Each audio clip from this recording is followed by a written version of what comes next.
자, 오늘 말씀은 누가복음 4장 14절에서 30절 말씀입니다. 같이 읽습니다. 예수께서 그들을 가운데로 지나서 가시니라. 아멘.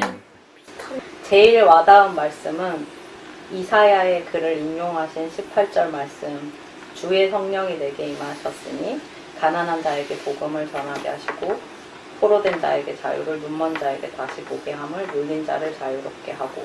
성령이 임하셨을 때 예수님께서 하시는 사역이 이런 것이다. 그래서 이게 진짜 그냥 가난한 사람도 포함되는 것 같고, 마음이 가난한 사람도 포함되는 것 같고, 포로도 진짜 포로나 또 죄의 포로된 자, 눈먼 자도 눌린 자도 다 중의적으로 되는 그런 것 같은데, 그때 거지 나사로도 그렇고 마음이 가난한 자가 하나님을 볼 수 있는데, 진짜 마음이 가난할 수 있을까 보자면 그런 생각이 들었어요. 그러니까 뭐라고 말해야 될지 오늘 잘 모르겠는데 이게 와닿았습니다. 그리고 예수님의 능력을 사람들이 다 알면서 늘 하던 대로 해당에 들어가서 성경도 읽었는데도 사람들이 다 주목해서 보고, 20절에 다 주목해서 보고 22절에 놀랍게 여겼다. 사람들이 이렇게 놀랄 정도의 말을 했는데도 또 29절에 보면 동네 밖으로 쫓아내려고 하고 그렇게 하는구나. 예전에는 무슨 생각이냐면 사람들이 몰라서, 예수님을 몰라서 그랬겠지, 아니면은 뭐 좋은 목사인지 나쁜 목사인지 몰라서 그렇겠지, 그런 식으로 생각했는데 알면서도 죄를 지을 수 있는 게 인간이구나, 그런 생각을 했고, 궁금한 거는 나 29절 30절이 있는 줄 몰랐어요. 누가복음에 이걸 예수님을 이렇게 낭떠러지까지 끌고 가서 밀으려고 했던 거예요. 그렇습니다. 근데 예수님이 그 능력으로 그냥 지나가 버린 거예요. 안 밀쳐지고. 그거는 이제 여러 가지 이제 설이 있는데, 그냥 피해 가셨다 아니면 능력을 쓰셨다. 그런데 이 지나가다는 이 단어는 뭐 능력을 썼는지 그냥 막 빠르게 그냥 숨어서 갔는지 모르지만 그 가운데를 뚫고 갔다는 의미가 있기 때문에 내 개인적으로는 어느 정도의 능력을 쓰지 않았을까.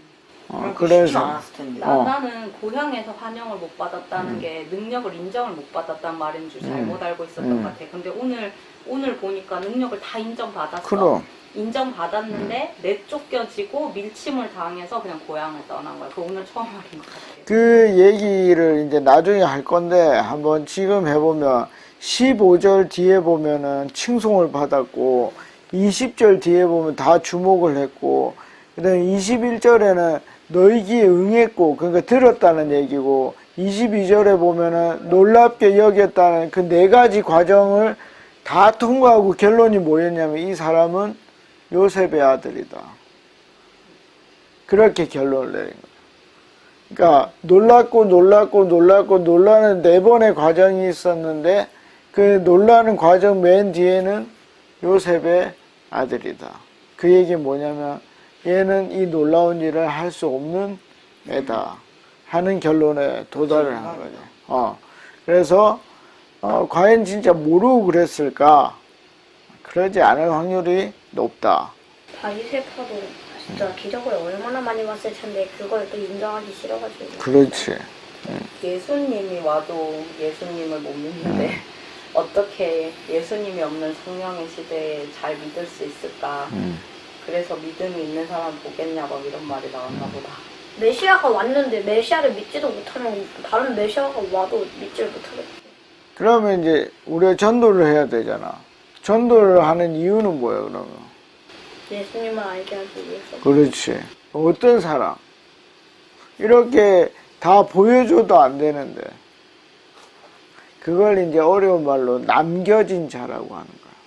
그러니까 하나님은 어느 시대에나 하나님을 믿을 사람을 남겨뒀어. 그래서 자연스럽게 하나님을 만날 수도 있지만 말을 전해줘야만 이렇게 믿게 되는 사람들이 있거든. 그래서 그게 굉장히 중요하고, 아빠는 몇 년 만에 교회 나갔을까? 아빠가 맨 처음에 복음을 전해받았던 거는 우리 유치원 7살 때. 7살 때 우리 선생님이 매주, 진짜 매주, 방학만 빼고 매주 한서가 교회 나가라라고 얘기를 했는데 안 나갔어. 근데 4학년 11월 달에, 그럼 몇 년이야? 5년 정도 지나서 교회를 가게 됐다고. 근데 만약에 그 선생님이 나한테 매주 그렇게 얘기를 안 해줬으면 아마 교회라는 거에 대해서 별로 관심도 없고 아마 전도가 안 됐을 거라고 생각을 해.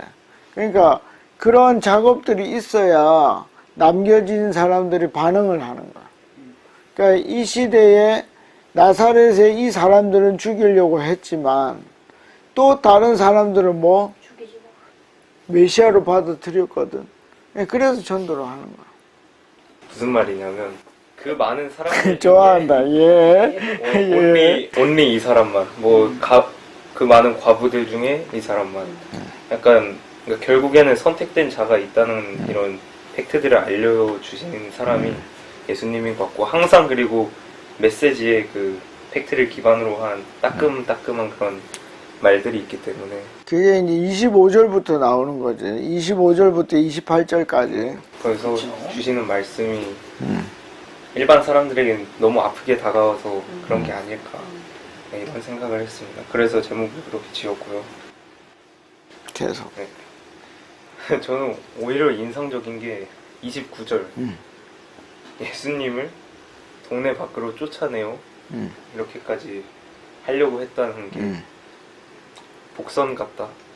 그러니까 어차피 예수님은 이미 사람들에게 이런 시련을 겪을 수밖에 없는 그런 인생을 산다. 그런 구조다. 약간 이런 게 느껴지는. 근데 너무 재밌지 않아? 하나님을 믿고 하나님의 성경을 믿는 사람들이 사람을 죽이려고 한다는 거. 겉으로 믿는 건 안 된다. 안 된다. 겉으로 믿어서는 안 된다. 이게 결론이었어. 자, 잘했고. 위험한. 작은 영화. 저는 일단 제목이 오늘도 다르네요. 어그로. 좀 셉니다. 어. 떡잎이 다른 이유. 근데 이 이유가, 이 제목을 이렇게 지은 이유가, 일단 떡잎이 다르다는 말을 사람들이 하는데, 그 떡잎이 다른 이유를 생각을 안 해서 자기는 안 될 거라고 하는데, 떡잎이 다른 이유를 사람들이 잘 생각을 안 한다. 그래서 자기는 안 될 거라고 생각한다. 하지만 여기 나오죠. 18절에 그 예수님이 자신의 그 사명과 소명을 이제 알게 됩니다. 나를 하나님께서 부른 이유는 이제 주의 성령이 임하다 보니까 이제 생각이 났는데 그 가난한 자한테 복음 전하고 그래. 뭐 나한테 그러니까 그렇게 하게끔 기름을 부으셨구나 이렇게 알게 된 건데 이렇게 아니까 이제 내가 복음을 가난한 자한테 전해야 되겠구나 이런 생각이 들게 된 거고 그러니까 이제 예수님이 진짜 예수라고 사람들이 믿게 된 거죠. 왜냐하면 자신의 그 아이덴티티를 알기 때문에. 그래서 저번 주처럼 자신의 정체성을 알게 돼가지고 이렇게 전해야 되겠구나 이런 생각을 하게 된 게 인상 깊었고 18절이 그리고 그 23에서 28절까지 길게 좀 얘기를 하는데 이것도 그 이렇게 예수님처럼 하나님한테 또 사랑받고 이웃한테도 사랑받는 인물이 되려면 그 얘기도 좀 할 줄 알아야 되고 그 테크니션. 복음을 또 전할 줄도 알아야 되고 그 한 번씩은 근데 이거는 이제 예수님이 이제 자신만의 철학이 있고 자신의 그 정체성이 있어서 그런데 이렇게도 얘기를 할 줄 알아야 된다. 좀 그런 면이 있지만 그래도 이렇게 단호하게도 한 번씩 얘기를 하는구나. 그래서 예수님의 다른 면도 찾게 됐고 그리고 좀 큰 메시지가 또 이 안에 있는 것 같은데 선택받은 자가 있다고 했지만 그래도 선택받으려고 노력을 해야 그렇지. 이 선택을 받는 거기 때문에 언제든지 또 하나님이 기회를 언제든지 한 번은 주기 때문에 그 기회를 살려야 되는데 이렇게 선택자가 있다고 그 사람들은 나는 아니구나. 나는 뭐 노력해도 안 되는구나. 그래서 이렇게 밀고 하려고 했던 게 굉장히 어리석다. 그런 생각이 들었습니다. 그리고 30절에서 또 이제 예수님이 그 요셉의 아들이 아닌 이유가 딱 나오죠. 그렇지. 살짝 능력을 조금 어. 쓴 것 같은데 어. 이게 이제 또 다른 모습을 보여줘가지고 최대한 믿게 하려는 예수님의 노력. 그러면 하나님이 너한테 주는 말씀은 뭔 것 같아? 아, 메시지는 일단 여기 이사야의 글을 책을 펴가지고 이렇게 봤으니까 일단 우선 first reading입니다. first reading을 하고 And then 그런 다음에 이제 그 성령이 임해야 돼요. 그 다음에는 복음을 전해야 됩니다. 자, 끝입니까? 네, 끝입니다. 예, 자, 우리 제목을 못 윤영근님. 찍겠어요. 아이, 뭐, 제목 상관없습니다. 완벽하게 인용하시는 예수님의 비유는 응. 이라는 제목이고요. 좋은데? 갈릴리에 오신 예수님과 음. 그를 전파하시는 예수님, 주목하는 사람들, 은혜의 예수님, 팩트를 주시는 예수님, 비유를 주신 예수님으로 바꿀 수도 있고 이걸 찾았고요. 인상 깊었던 건 18절, 19절이랑 24에서 28절 이 끝입니다. 자, 그러면 오늘 핸드폰이 필요합니다, 여러분. 먼저 이 갈릴리로 왔습니다. 그 예수님이 시험을 받으시고 갈릴리가 어떤 곳인지 한번 보도록 하겠습니다. 자, 한번 보십시오. 여기 보시면 맨 처음에 중요한 게 강입니다, 강. 여기 보면은 갈릴리 바다가 있고 그 다음에 사해가 맨 밑에 남쪽에 있고 그리고 그걸 가로지르는 게 무슨 강? 요단강입니다. 요랭강 그래서 이제 위쪽을 확대해서 보세요. 이렇게. 그러면 갈릴리 바다가 나와요. 그러면 여기 보면 맨 위에 고라신이 있고 가브나움이 있고 그다음에 가나가 있고 디베랴 나오지. 디베랴. 그다음에 나사렛 디볼산이 나오고 나인이 나오는데 여기 디베랴 바닷가라는 말이 나와. 그럼 그거는 갈릴리 바다라고 보면 되는 거야. 베세다도 갈릴리 주변에 있지. 그러니까 이런 거를 여러분들이 좀 보시고 북부구나. 북부라는 거를 여러분들이 아셔야 돼요. 이스라엘에 그리고 거기 보시면 가브나움하고 나사렛하고 거리가 어느 정도 될까? 꽤 멀어. 직선 거리로 한 30km 정도 된다 그래. 그러면 빠른 걸음으로 6km니까 시간당 한 5시간에서 6시간 정도 뛰어요. 걸으면 여기로 왔다 갔다 할 수 있다. 그런 거를 알 수가 있습니다. 여기 갈멜산도 바로 옆에 있네요. 그렇습니다. 이 엘리야 씨라고. 그렇습니다. 15절과 16절에 보면 늘 회당에서 하시던 일이 있어요. 그게 뭐였냐면 말씀을 읽거나 말씀을 가르치시는 일. 이게 중요한데 예수님의 사역에 굉장히 큰 비중을 차지했던 게 기적이에요, 기적. 병을 낫게 한다든지 귀신을 쫓아낸다든지. 그런데 그 중에 또 비중을 많이 차지한 게 말씀을 가르치시는. 그러니까 우리가 생각해 보면 예수님이 오셔서 이제 이사야의 말대로 이렇게 자유를 선포하는 이런 일, 기적을 일으키는 일인 것 같지만 실제로는 어떤 거? 말씀을. 이거에 포커스를 많이 맞췄다. 그러면 교회가 뭐에 포커스를 많이 맞춰야 되느냐?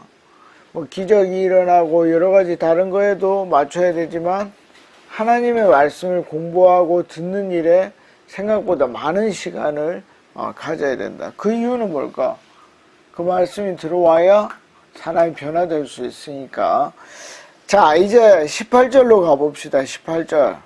주의 성령이 내게 임하면 이 내가 누구야? 원래 내 이사야입니다. 자, 그래서 요 카톡을 보겠습니다. 카톡을 보면 이사야 61장에 나와요. 61장 1절과 2절. 1절을 희근이가 읽고 2절을 예근이가 읽어주세요. 주 여호와의 영이 내게 내리셨으니 이는 여호와께서 내게 기름을 부으사 가난한 자에게 아름다운 소식을 전하게 하려 하심이라.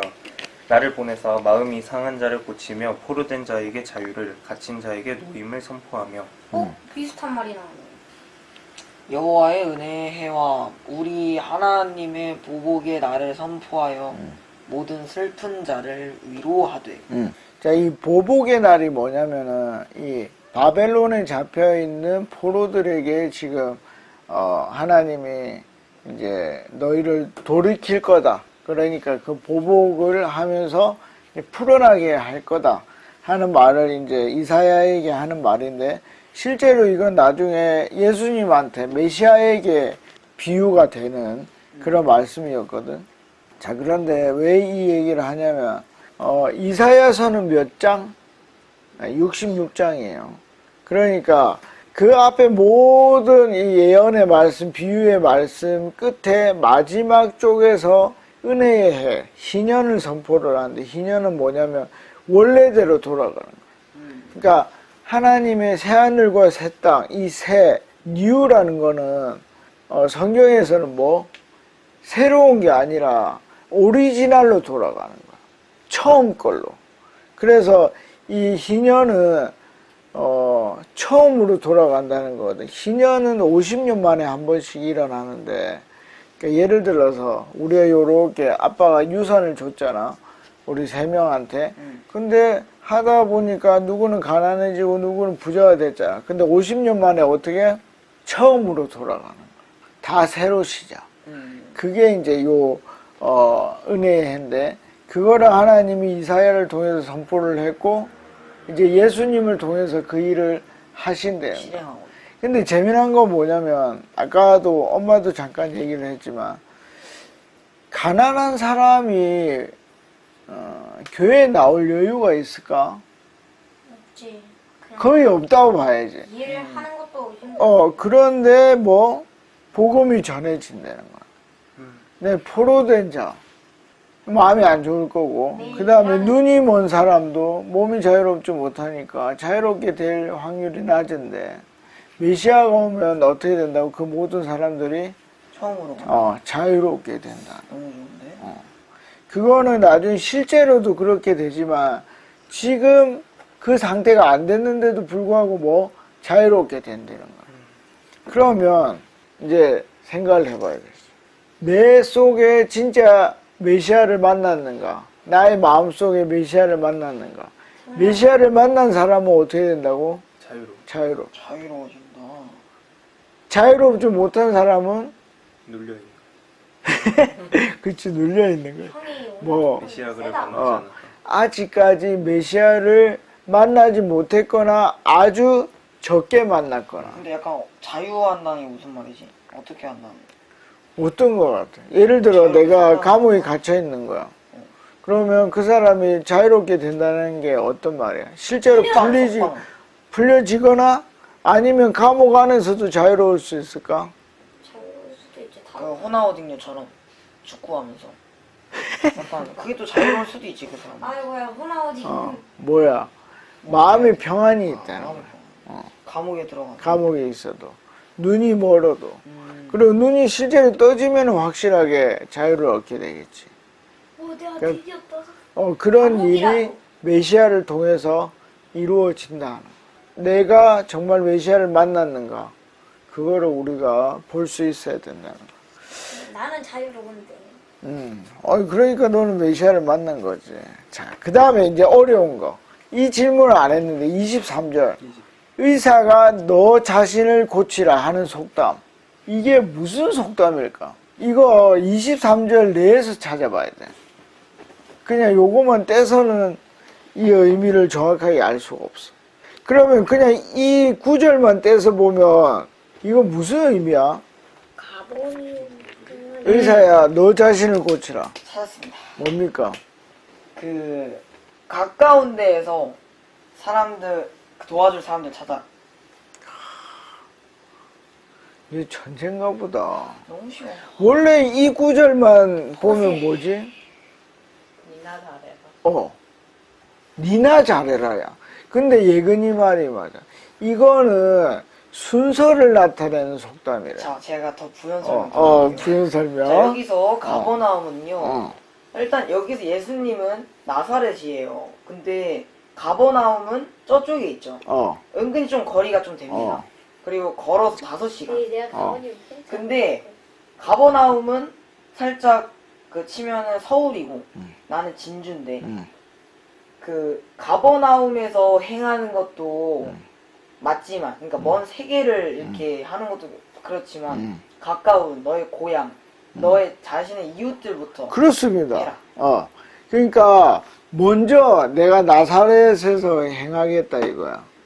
그래서 이건 순서를 나타내는 속담이다. 이게 엄청 어려운 거야. 이게 그냥 해서는 알 수가 없는 거야. 니나 잘해라는 말하고 이거는 쉽지 순서를 얘기하는 게 아니야. 잘했어 예근아. 아이고.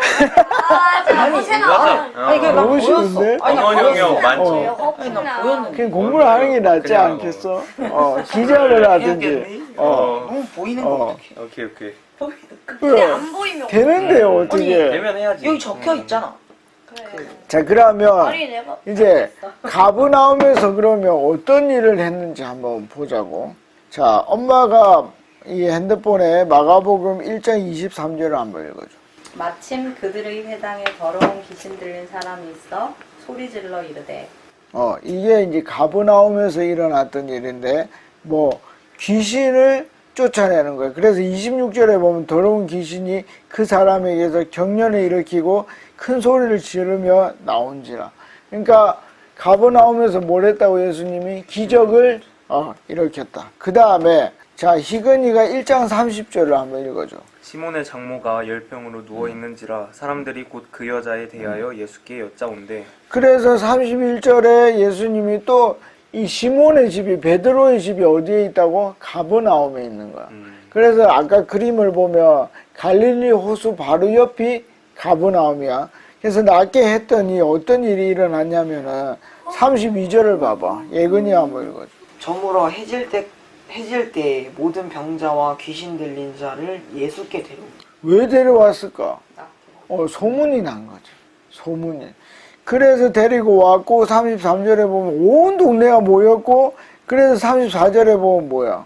각종 병든 자들을 예수님이 가버나움에서 다 고친 거야. 그런데 의사는 뭐? 자기 자신을 먼저 고쳐야 되는 거야. 그래서 내가 이렇게 나를 박대하겠지만 어떻게 나사렛에서도 먼저 내가 고쳐야 되겠다. 그래서 온 거라고. 자, 그러면 이제 25절에서 28절을 마지막으로 하고 이제 제가 어떤 말씀을 받았는지 나누도록 하겠습니다. 자, 26절에 보면 사렙다라는 말이 나와. 이거는 헬라어야. 사볍다? 그런데 원래는 뭐지? 사르밧 과부야. 그래서 이게 11개에 나오는 사르밧 과부가 그러니까 히브리 말이 헬라어로는 사렙다다. 그러니까 같은 말이다 하는 거를 알아야 되는데 알 수가 없어. 성경만 보면 알 수가 없다. 그래서 이런 것도 그렇지. 쉽지 않죠. 자, 이 핵심이 뭐냐면은 3년 6개월 동안에 풍족하게 밥을 먹은 사람이 한 사람밖에 없었다는 거야. 그리고 피부병을 가졌던 나병 환자들이 정말 많았을 텐데 믿음을 가지고 나왔던 사람은 나만밖에 없었다는 거야. 그렇지? 그러면 혈류병 걸린 여자가 있었어. 그럼 그 당시에 혈류병 걸린 사람이 얼마나 많았겠어. 그런데 예수님의 옷을 잡았던 사람은 그 누구? 친구. 그 사람. 그 사람밖에 없었어. 사람? 이름은 안 나오지. 그러면 우리가 어떻게 해야 돼? 아까 예근이야 말했어. 선택된 사람은 정해져 있으니까. 그게 아니고 뭘 해야 되지? 내가 움직여. 최소한 뭐라도 해야 돼. 잡기라도. 옷깃이라도 잡아야 되는 거야. 그러면은 어떻게 된다고? 가물때에 밥을 먹을 수 있고, 피부병이 나을 수도 있는 거야. 근데 아무것도 안 하면 어떻게 된다고? 아무것도 안 할 수가 없는 거야. 그런데 핵심은 뭐냐면 29절 30절이야. 이 예수님의 비유를 이 사람이 알아들었어? 못 알아들었어? 알아들었어. 그러니까 이게 자기들을 말하는 거라는 걸 알아들었다는 거야. 그래서 제가 정한 제목은 메시아를 만난 사람들이야. 그럼 이 제목은 좋은 의미야, 나쁜 의미야? 나중에 이 설교를 다 듣고 나면, 아, 이게 나쁜 제목이구나 하는 거를 알게 되는 거야. 근데 처음에만 보면, 그냥 뭐 메시아를 만난 사람들인가 보다. 잘 됐겠지. 병이 나은 사람인가 보다. 근데 제목은 메시아를 만난 사람들.